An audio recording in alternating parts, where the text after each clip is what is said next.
Smith here. Welcome to the Build Your Biz podcast and show. Today I'm interviewing Darryl Turner. We're talking about Facebook and Facebook ads, why you need the Facebook pixel, and how to kind of navigate moving forward with kind of the more advanced features with having a Facebook account for your social media. There are so many different ways to utilize Facebook and make it so productive for your business. Regardless, it takes work, but I'm really excited to share with you the insights Darryl provided and all of the great value. So if you're feeling a little overwhelmed, you're kind of thinking you want to do ads in the future, you're not sure what to do, this is a great starter episode for you to start taking in what you might need to do to move forward in your business. Thank you. So first of all, Darryl, tell us all about yourself. Cool. So my name is Darryl. I usually go by DJ. I realize I have no preference, but when people ask, I say DJ. So I guess I'll start going by that more often. But I call myself a Facebook advertising specialist and a sales funnel specialist. I'm from Tennessee, at least for now. I'm going to be moving to Switzerland pretty soon. I'm jealous. So I'm excited about that. I just got my visa. I'm 26, and so I've been doing exactly what I do now for, I would say, a solid year. It sounds like a short time, but I've done a lot in that year. And then in the social media space in general, I would say about 4 or 5 years, with like the last 3 of it really making a push from like personal to a lot more business. Okay, that makes sense. What kind of prompted you to make that push? One of the biggest things is, and I realize is actually my relationship. And so I'm currently engaged to a Swiss woman, hence moving to Switzerland. And so one of the things is when we first started dating, I had another business. It was more in the meat space, real world space. It was an app. And it was just going to cost way more money than I thought it was going to. And so I kind of had abandoned that. I was beginning to abandon that when she was looking at coming to the US. And even by marriage, coming to the US can still be kind of difficult because the US tried to close that loophole. And so watching her apply for jobs was like this awful process because I could have no hand in it whatsoever and just had to watch her like send out resumes and try to make phone calls and try and connect with people. And I think one of the worst things is when you get really, really close and it doesn't work. Oh, yeah. And so through a friend of my mom met a teacher at like a conference, and the teacher was leaving. So my fiance is a German teacher. She's got her master's. And so we thought there's going to be a position for her to be a professor, but the job was split between 2 universities to be 2 part-time jobs. One of the universities had never hired someone from another country, and the other university had one time in the past, and the visa fell through last minute, and they had no professor for like a month. And so they were really wary. So it was this awful moment of getting like so close and it not falling through. And then me saying like, okay, fine, I'm going to work online. So in the same time frame of this happening, I was finishing my degree. Actually, I went to school for engineering, not anything marketing or business at all. But I was finishing my degree, and I'm in a lot of spaces. I was also a music teacher. I was teaching music online. So within the same period of time of her applying for jobs, I had like quit my dinky hourly job while I was in school to say like, I'm going to teach more music because I'm making 3 times as much and I can have more time to actually devote to studying. And then I remember all this going on in our last trip. The last trip I had made overseas, I broke even. I was still teaching while I was overseas. And I was like, wow, everything that I spent, I made while I was here. And that was like my light bulb of like, okay, that's it. Like I'm committing to being full-time online business. So I started just in a more general, I thought I was going to do more teaching. And I had been kind of good at social media. I've been doing some things for friends. I had built a blog with like 8,000 followers by accident. I know now that's not huge, but it was like within a super, super niche community. And so like lots of people knew who I was within that.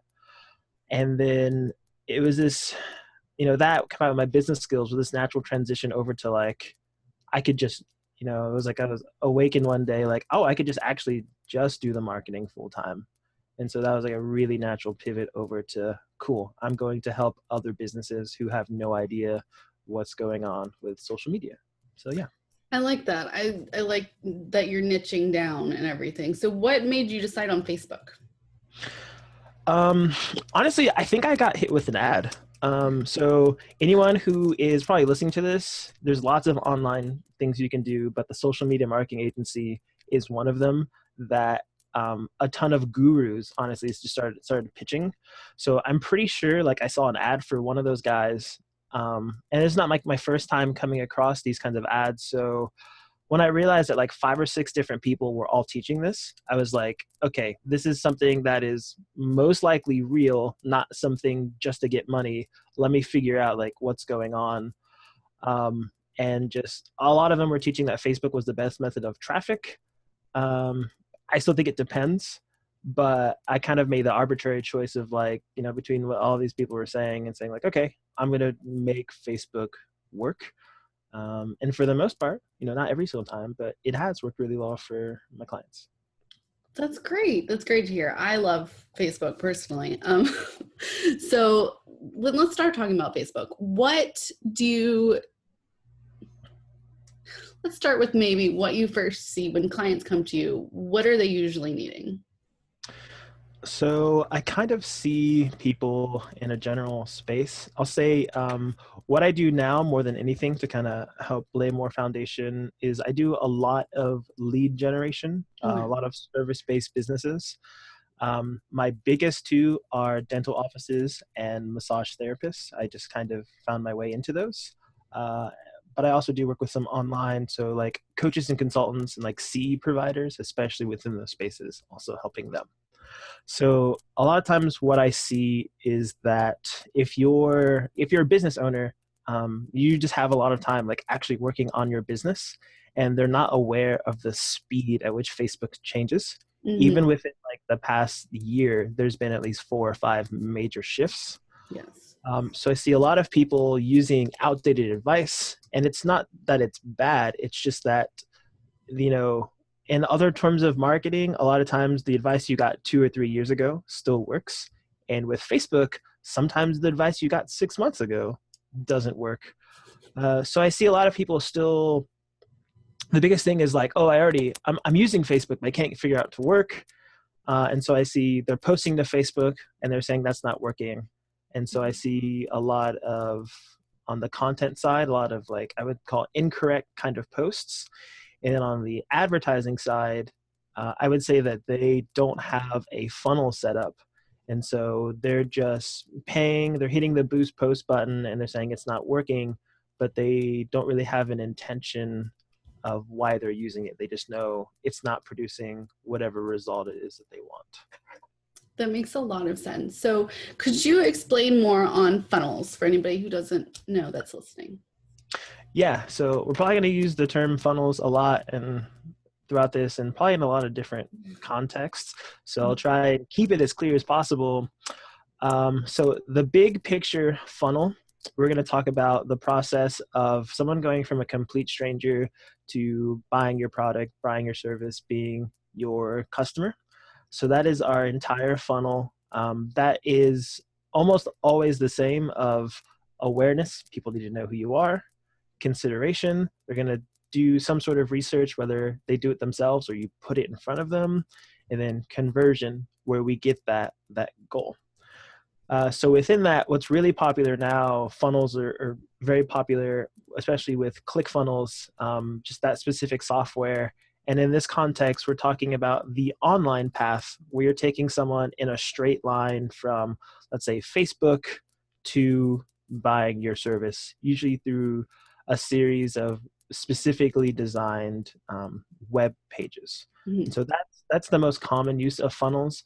But I would say in a more broad sense, any stack, and we're talking about online space, any stack of assets. So it's ads or content or pay or, landing pages that take someone from a stranger to buying or using your product or service. Well, you did a really good job simplifying that definition. I'm definitely familiar, being a website developer with the website side of a sales funnel or a relationship funnel. Could you kind of walk us through what that might look like on Facebook? Yeah. So within Facebook, I would say that there are the types of funnels that we're a little more used to. So let's take a lead generation funnel, and I'll use a dentist as an example. So for this kind of funnel, a service-based business, the actual point of sale and everything happens offline after the fact. Mm-hmm. So the kind of funnel we're looking for here is getting an ad in front of Facebook to find out who's interested in this service. So let's do dental implants, for example. So getting someone to click on this ad and go to a page, our squeeze page or landing page. And that page is 100% dedicated to getting someone's name, phone number, and email in most cases, excuse me. And from there, there's another page that says, congrats, you signed up for this thing. So we'll say free consultation. You signed up for your free consultation. Here's what happens next. So we went from ad to landing page to thank you page, and everything else after that happens offline. And so that is one example of a Facebook funnel. Now, if you're in an online space, that same kind of funnel can apply to you where it's booking a phone call with you. But then we kind of also, every step has like mini funnels within it.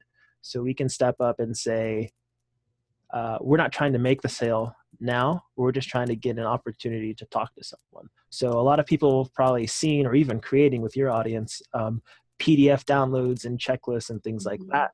And so it's the same process of a Facebook ad to a landing page, get the name and email, and then things start to happen off in the email sequence after that. And that's another type of funnel.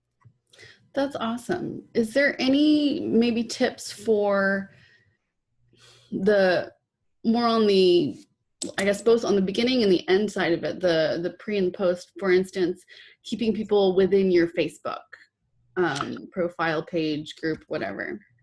Yeah. So I would say on the beginner side, one thing is like this concept of begin with the end in mind, of just understanding, a lot of times talk about Facebook ads and there's this assumption it's like a silver bullet. You're like, I know I want customers or clients or patients or whatever.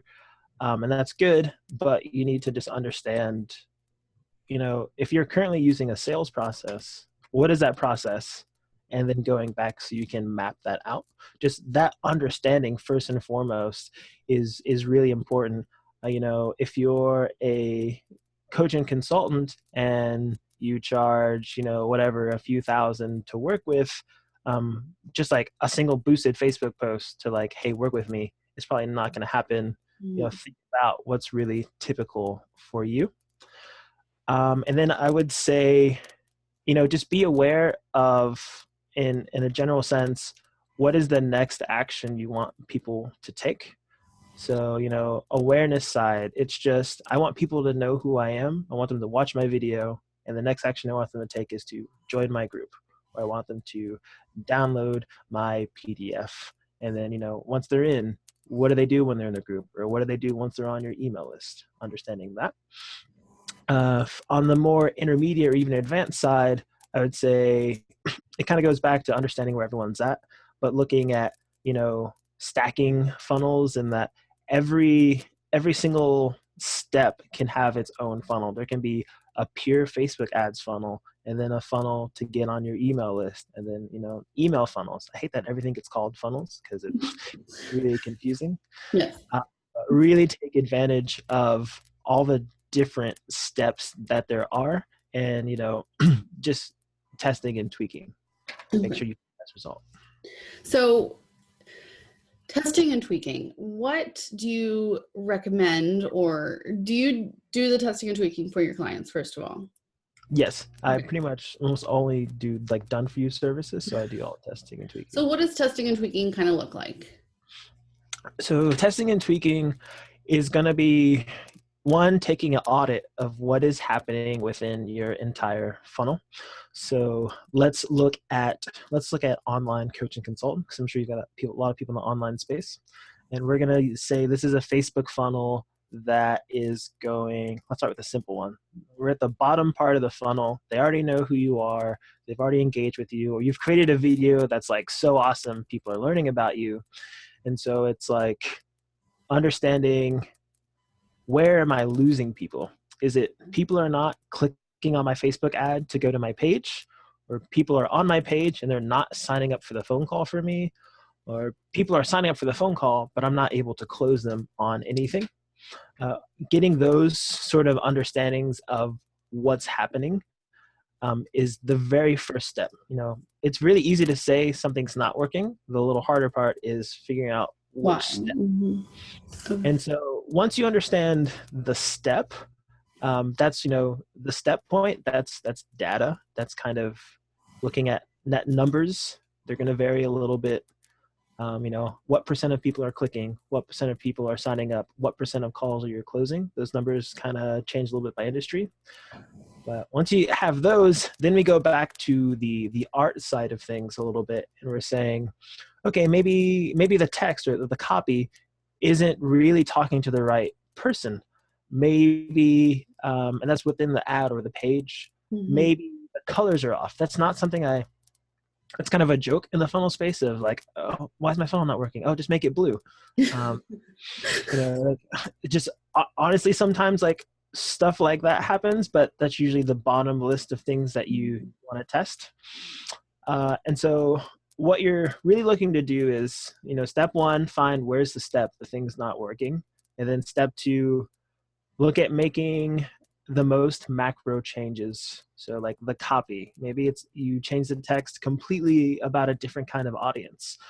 Maybe you went from a name, email, and phone number, and now you're switching to just an email. Maybe your form had 15 questions on it, but now it has 3.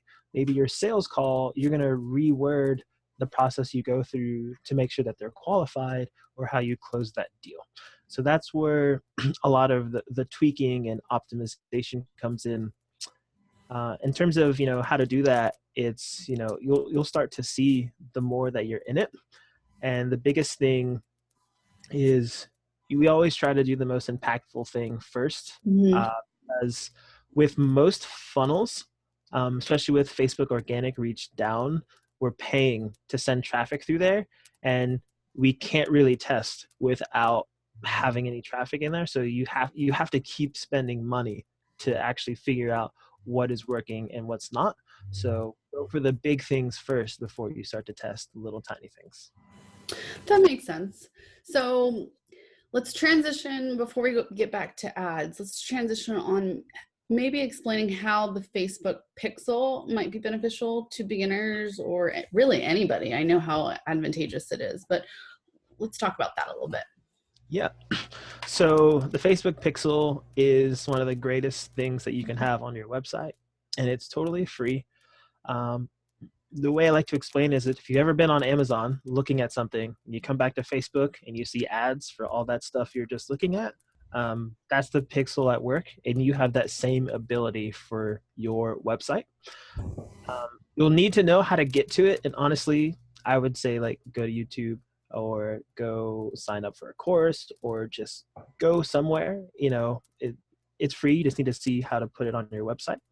But it's just a couple lines of code that you put in, and what that'll allow you to do is to retarget people and get lots of data. So like that one example of Amazon retargeting ads, you'll be able to, and again, you have to be paying for the traffic, but you'll be able to send ads to people who visited specific pages of your website. And then the other side, you'll be able to get analytics similar to Google Analytics. Facebook Analytics dashboard is pretty new. It's only a couple months old. No one is really talking about it. Actually, almost no one is. A lot of people, I don't even think, realize that it's there. But you can see similar things like your time on site, location, age range, gender. You can see like where your traffic is coming from.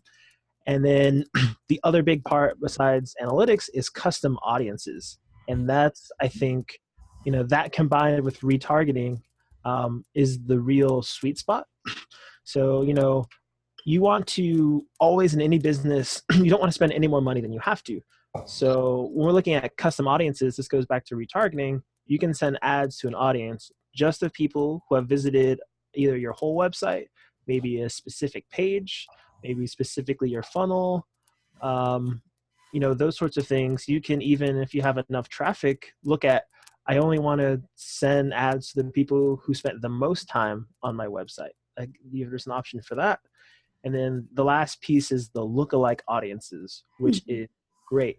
If you have the right people coming to your website and they're being tracked on the pixel, you can tell Facebook, hey, find more people who are like this. Facebook says, okay, give me 10 minutes. Here's your audience of people that look like that. And so Facebook has, I don't even remember anymore. I don't know, it was like a few hundred, but they have, an insane amount of data points on us. And so in some ways, I would argue Facebook knows us better than we know us. But it's going to find more people that match across those data points. And so that's a really great thing to have on there and be able to use. So you would probably recommend starting with installing a Facebook pixel. Yeah, I would say that's one of the first things that you can do, because even if you're not at a point where you're ready for paid traffic, you've got, however, like, if it's organically, whatever is happening, all this stuff is coming to your website. You want to be able to have that data so that when it comes time for paid ads, you can either send them straight to those people, or again, you can create that lookalike audience. I would say that's like very early on into making your website. If you don't have one, I would say of actionable things to do after this podcast would be like step one, go figure out how to put the pixel on your site. That is a great tip. I definitely already have one, and it's easy depending on Squarespace and WordPress both make it easy. I assume Wix and Weebly and all of them do. So maybe next steps for people that haven't really done an ad before, or they definitely haven't done it right. What tips would you recommend or strategies for helping them not feel so overwhelmed, maybe get a little bit more confidence? And then what resources do you recommend? Yeah. So I think one of the biggest things that I recommend is just learning how to use the ads manager and starting to get away from the boost post button. The boost button has a purpose. It's there, but it works a lot better if you have audiences created. So to not be so overwhelmed with the ads manager, like when you're in Facebook, there's like an arrow in the top right corner, drop down menu says create ad. If you've done ads before, you're kind of familiar with this. And this is the setup where I would say the serious advertisers use. Facebook just got rid of Power Editor, which I'm a little sad for, but all the features are there. But what this does is gives you a breakdown now in a more serious form, and just kind of understand it. There's 3 sections to an ad, or I should say, really, there's 3 sections to an advertising campaign. Part 1 is the campaign, and that is where you're going to tell Facebook what is it that you want.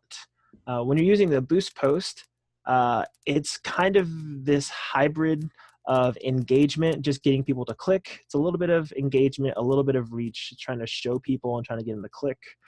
But with campaign, you have more options now. Do you want do you want to just show the ad to as many people as possible? Or do you want something more specific where you're trying to get people to click to your website? Or even more, in the more advanced side, like, do you want to optimize for conversions? Do you want people to take a specific path through your website and tell Facebook to find those people? So that's the campaign. The next level is the ad set. You're probably a little familiar with what that'll look like when you check it out. When you click boost post, it's going to have some options of choose age and location.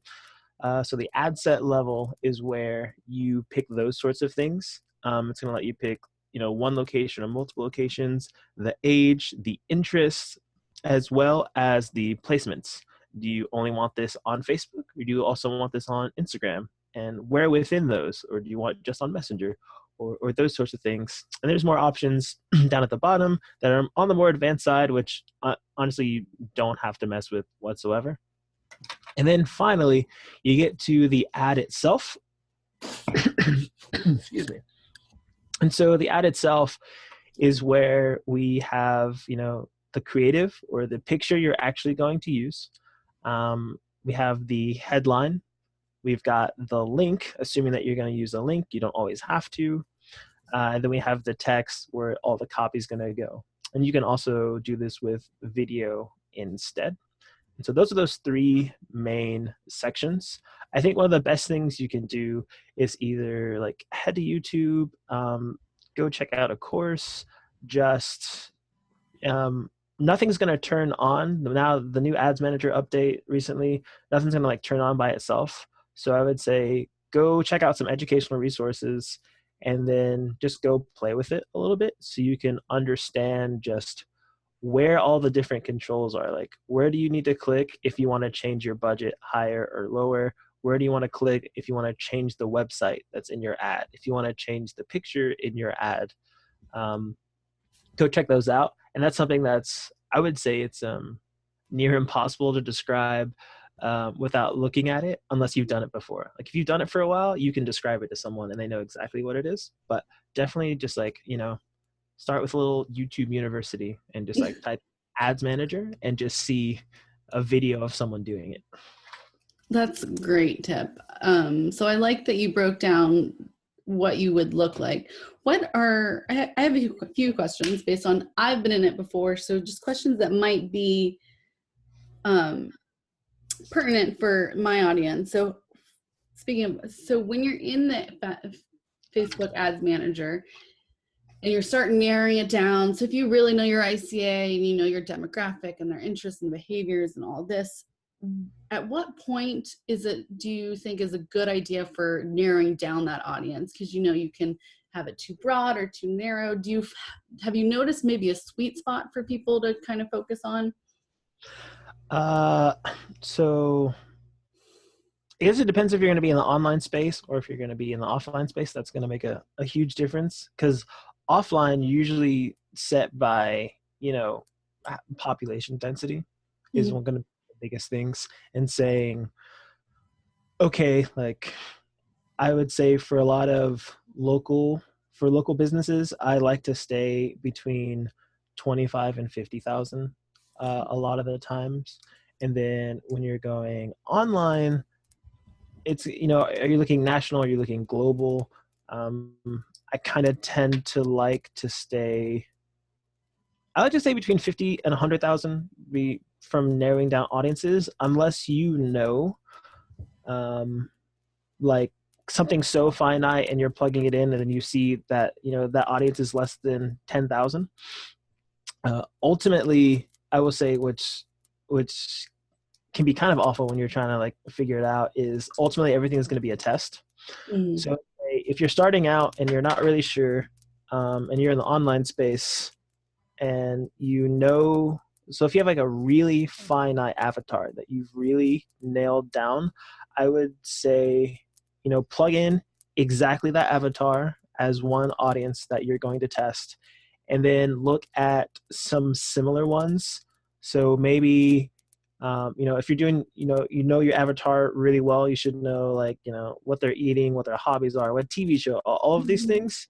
Take like half of those, plug that into the audience, take the other half, plug that into an audience, and just check out those sizes and see. So maybe, and your avatar should be really specific. But if you know that, if a 21-year-old conservative male, like, that's like, and you should even know beyond that, then maybe another audience you're going to look at is 20 to 30 conservative male, a little bit more on the general side. And then another audience that you're going to look at is maybe now more interest-based, and then some of the other demographics. That way you can start to see.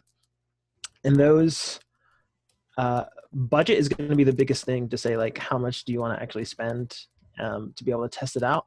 but I like to stay within like 50 to 100,000, just at least to kind of start to get some data to see like, are you close on the mark? Is what you're putting out there what your avatar is actually relating to? And you'll be able to start to make changes as you go. That makes sense. I kind of like that as a rule of thumb, because I know once someone starts getting into it, it's like, you don't want to limit it, but I think a lot of people have that mindset that the more narrow, the worse. But it's definitely, that's not true, but I can definitely see how too narrow could be a problem. So that's a good idea for a general rule of thumb. And I know we talk about in episode 10, I go over, the avatar, and I actually use most of Facebook's prompts on those, because they, like you said, they know so much about you. So it's like, people can go through that.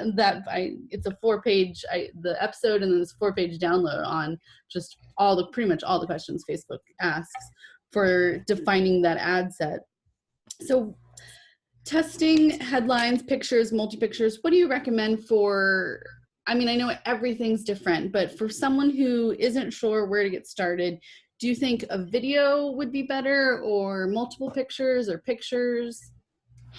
Yeah. Man, really hard to say. Honestly, my always gut response is like test, test, test. Yes, yes. I think that the internet is moving towards video.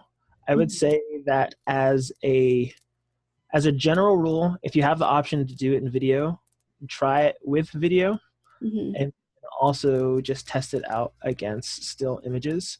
I would say that, what's actually in the video really does make a difference, but I would say like at least 80% of the time that video is going to win. You have like a pretty strong shot, but there's always anomalies, or for whatever reason that a still image might win. And so I think that's really good to throw in your mix. One thing I think is good to just, when you're starting out, one of the main problems I have with the boost post button, one is that people don't really know what they're doing. It's like playing the lotto with Facebook. But the real thing that you can do if you want to kind of start to do it like the pros and do it yourself at any level is just take advantage of testing.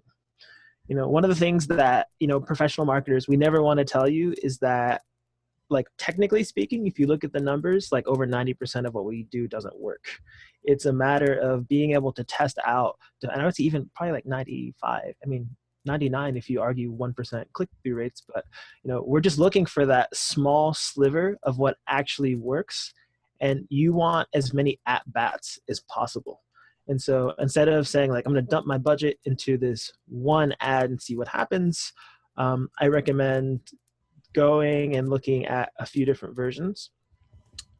I think if you're, testing can easily get overwhelmed. There's like lots of different options. Every single thing in your ad can be tested.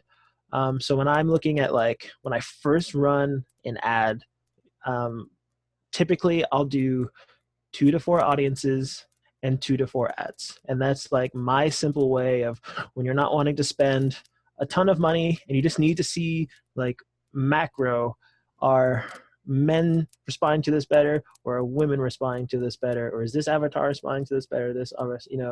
I might test that in 2 audiences, or I might test mobile versus desktop. That's kind of a smaller one, but I'll take those big chunks, and then I'll look at 2 to 4 ads. And typically what I'm looking at is, usually in my initial test, it's images. I usually keep the same headline, the same in copy. I think when people are looking at an ad, generally it's going to be the creative. So image or video first, then the headline, and then whatever text is above it, typically in that order. And so I like to test the images first. Sometimes I will test completely different ads, but typically in the beginning, I just mess with the image or the video. Those are some great tips on maybe order of operations on how to do that. I think, like I said, most people listening probably are too afraid to do ads, and there's definitely a huge advantage to doing organic marketing and not paying, but a lot of people are missing out if they don't have a good idea of how to do them. When do you recommend people like do this themselves and then maybe hire someone like you to do it for them? I would say, um, well, one is like budget. I'll start Yes. there honestly. You know, when you're looking at hiring someone, um, it's a little bit easier to talk about like when you're hiring someone. So one of the things is like, is your budget? Can you, let's say worst case scenario, can you afford to lose that money? Most people automatically say no to that question, but like really think about it. And like in the absolute worst case scenario, which no one's ever going to bring that up in a sales call. But think about that. You know, I don't like for me, like most brand new businesses that are really, really small, I won't take because even if there's a chance that will only I never want to run a campaign where breaking even on a large business is completely fine and they can afford that because they know they'll make it up on the back end. But I don't want to work with someone where breaking even is going to affect their rent or their car bill or like anything like that. You know, if I get that vibe, even though they're like, oh, I want to grow, I'm like, I can't like it's not worth it for either of us to kind of go through this and you actually need that money right now to live off of. So that's one side. And then kind of as you grow and you scale, you kind of need to consider what you're good at. You know, being the CEO of your business makes you the chief everything officer. And so you really need to see what is it in your business that you're doing that you are the most impactful in, and is that making your own ads? And then look at, you know, rates vary across everyone depending on their experience and all of these things. Just consider what it is that you'd be paying them, and then say, you know, break it down hourly if you need to, and say, is what I'm doing more impactful than that hourly equivalent of what I would be paying this other person? Because if it is, you know, then it should be like a no-brainer. Yes, you're gonna lose a little money in your pocket on the front end, but also that's an investment to make things up on the back end. And really, just you know, when I do with like local businesses, especially with like dentists, it's like you have so many other things that you could be worrying about, or just like actually having your hands in people's mouths and fixing their teeth. Let me come over here and take care of this for you. If you're in an online space, you know, starting out running your own ads makes complete sense. And then if your most impactful thing is coaching, and your hourly equivalent of your coaching or consulting is more than what you expect to pay, you know, the hourly equivalent of someone doing your ads, then that should be a no-brainer. Push that off so you can have a bigger impact on what it is you love to do. That's a great little formula for figuring out like when to outsource. When looking at the budget piece, totally get that. I think a lot of people are worried about losing that money. What do you think, removing your hourly rate or your package or whatever, what do you think people can expect to pay for an ad to when they're considering, okay, if how much money am I going to maybe lose, and is that something I can rationalize doing at first until we get it right? Yeah. So I'd say so prices are definitely going to vary. What's If someone is like a really big spender, then what's really common is percent of ad spend. But those are the people who are spending like, if you're spending like 25,000 a month on ads, someone's gonna charge percent of that. That's gonna be their fee. On the low end, some people have some flat rates, and so I'm trying to think what's pretty reasonable. A few hundred is pretty reasonable on the low end. I think I'm all for giving people a chance when they're new. Again, if someone should be really transparent if they're new. And so when someone's like in the $200 range, that could be because they're new. Um, I would say like 500 is where it starts with most people that like kind of know what they're doing.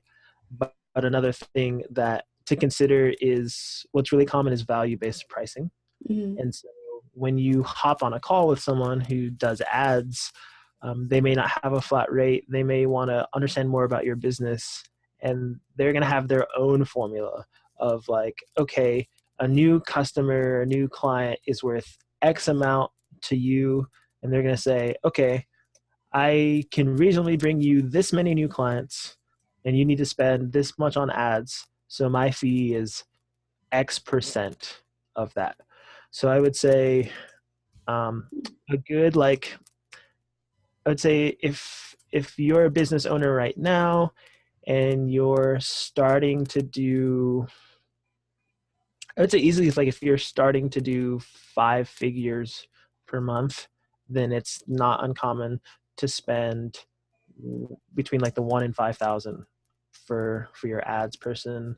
And then if you're if you're not at that point, then between 500 and 1,000 is pretty common. And then under 500 is might be a really small business. Might be someone new who's just not really sure what they're doing, and they should be transparent and saying like, hey, I'm going to charge you less because I've learned this but not tested it or something like that. So that can be pretty common. And with that, it's usually ads and funnels. And so that's kind of saying, we've built your ads. Where's all this traffic going? We can send it just to your website, or we can send it to the funnel we've designed. And so that's usually what's included in that price of also needing to build out your funnels. Okay. So that's kind of all inclusive of so it's not like the ad price is on top of it usually. It's usually all packaged together of the service. I would say in most cases, the ad spend is separately. Most people, not everyone. Okay. And so I'll just say like, someone's going to understand like what your numbers are, and then understand, okay, based on some benchmarks we typically see, I'm going to recommend you spend $500 a month on just the ads. Okay, now here's my fee. I'm going to recommend you spend this amount per month on the ads, and here's my fee. That sort of thing. The professional marketer will definitely be able to say like, this is how much you should spend based on what you've told me, and they'll help guide you. That's good. I mean, obviously that's what the professional does. And I know a lot of beginners, if they're hiring out, they're not going to know, like, because, some people are like, oh, you only need to spend a couple bucks per day, but nobody knows what that actually means or all that stuff. Yeah. And I think, so one of the things, and this goes for if you're hiring someone or if you're doing it yourself, if you're going to sit down and be like, when you're really serious, again, one of the most important things is testing. And so let's say in 1 month, your budget is $500 over 30 days. If you were doing it yourself, I would say you want to spend like 300 in the first week or two, and or even 400 the first week or two. Because what you're really trying to do is just like, as quickly as possible, as cheaply as possible, figure out what doesn't work, and then spend the rest on what is working. And what's cool about Facebook ads, especially if you're marketing online, is that they tend to scale relatively well. Not always. You won't always see the same profitability, and that's pretty, diminishing returns is like pretty standard across anything. But if you get in there and you say, okay, I only have $500 to spend, and then you get halfway through and you're like, man, I'm doing 2x ROI, then increase your marketing budget because it's working out for you. And so that's a really cool thing about Facebook ads. That's true. I like that. I haven't heard that tip before, that maybe put a lot of emphasis up front, but like you said, probably trying to figure out and test and all that stuff. What do you think is a good type of ad, I guess? I mean, conversions. I mean, should people focus on conversions or click-throughs or engagement or reach, or does it matter? Do you have thoughts, or do you use all of it? Yeah, I use it all. It really depends on where you're at in that whole big picture funnel: awareness, consideration, conversion, where someone's at. So if you're doing a low ticket offer or freebie, so this might be a download, then I have found that going straight for conversions right out the gate on a cold audience can work, and does work pretty well. I think after a couple of days, you'll know, you'll start to get a sense of the numbers and say like, wow, it's costing way too much for me to get someone on my email list. I need to rethink my strategy. But that goes against like most advice of make sure someone knows who you are first. But in that case, you need to write an ad that really just says like, you're calling out the audience, you're calling out your avatar. Here's what you have to offer. Click this link to get the thing, and cold conversions can work pretty well there. If you're now in the more high ticket space, well, I'd say in any other space, it's never a bad thing to get someone to get to know you first. That's like never a bad thing whatsoever. And so if you want to make that a two-step process, step one is a video or a link or a photo that you're optimizing for engagement, views, or clicks, relative to those things. And then you send them another ad later that's optimized for conversions or maybe clicks. There's a million options. I'll say things that I generally do. So like a small offer or just an email list, I'll test out conversions right out the gate on a cold audience because surprisingly that tends to work. Most other things that I test out link clicks, or I think it's called traffic now. I'll test that out. And so sometimes that does better than conversion. Sometimes it doesn't, but I'll do that on both warm and cold audiences. And with video views, I'm impartial whether I want to use getting someone to watch a video, whether I use the engagement or video views objectives. A video view counts as an engagement, but the video views is a little bit more geared to finding the people who are going to watch 100% of your video. So that kind of just depends on what you're trying to do. Are you going to like send them that ad later, or is it really important that they watch the whole video before they see anything else? And then if it's just like a post, just engagement, a photo with a caption, that's engagement. That makes sense.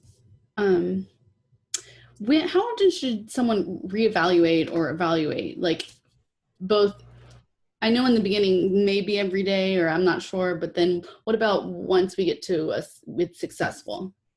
Yeah. So the outline that I typically use is, and the beginning is made up. Most people disagree with it. It's actually completely made up. We usually give like a 72-hour period in the beginning. So I will turn on all my ads, and then you can look at them, but don't touch them for 72 hours. And the caveat is if you're someone who is spending a few hundred or a few $1,000s a day, if you're on that end, you'll get 72 hours worth of data within like one day. And so you can start to make changes. You can probably start to make changes then.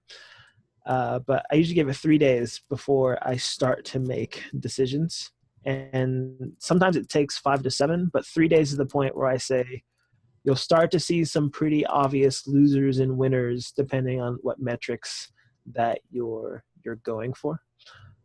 After that, it's kind of this continuous process of, I will get a notification like sent to my email of like, here's the data really fast. Certain campaigns are set up a little bit better that I can just get an automated report, and other ones I need to just like look at it myself and see and go in there. But I like to check them just once in the morning and see, to give you some examples, if it's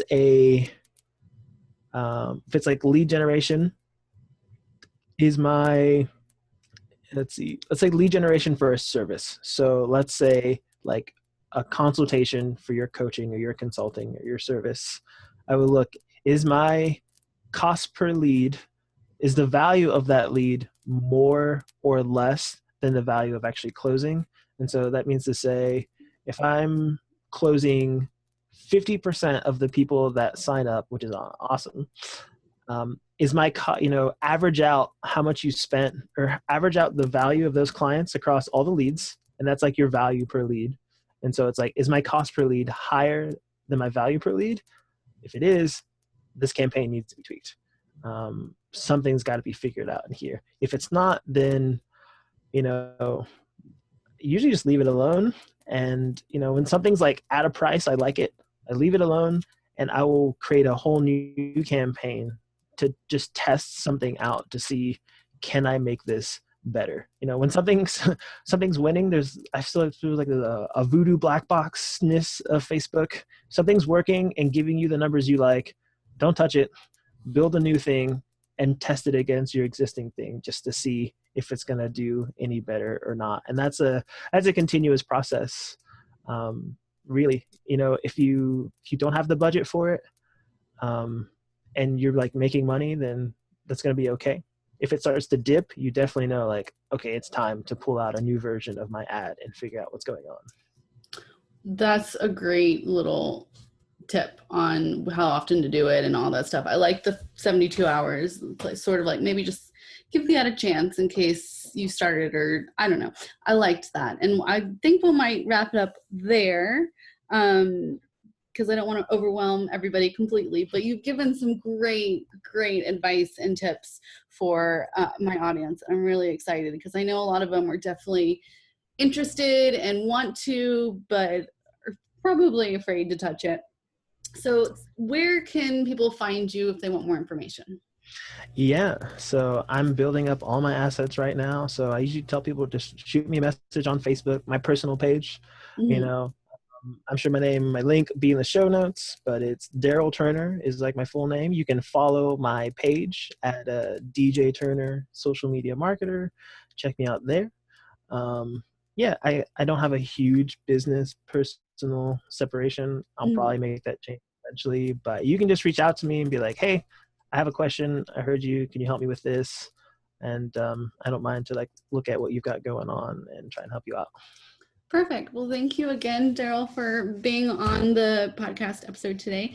And I am really excited for people to start implementing or thinking about implementing. Is there any last minute things you'd like to add or say? One, test everything. Two, go get that pixel on your site. There you go. That's good. Good summary. Okay. Well, yeah, your links will be in the show notes, and thank you again and have a good day. Yeah, thanks. Bye.